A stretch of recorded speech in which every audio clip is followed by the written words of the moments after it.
I'm a Muslim, so I believe in the books that were revealed to every one of these prophets, the Psalms of David, the Old Testament, the Bible, the Torah, subhanallah, the Talmud. I believe in all these books, the original script of every one of these books. I believe that they are heavenly books. I'm a Muslim, so I believe in the Quran, and I believe it is the final testament.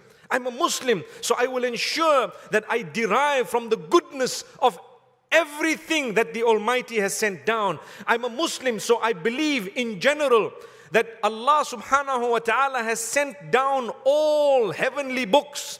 And I'm a Muslim, so I believe if the original manuscripts are found today, they will be in conformity to what the Quran has. I'm a Muslim, so I believe in the last day. I believe in accountability. I believe that whatever I do, I cannot get away with the bad. And I believe I will be rewarded for the patience I have. I believe, because I'm a Muslim, that whatever I do, I'm answerable to the Almighty. I also believe He will forgive me because He is the most forgiving, the most merciful.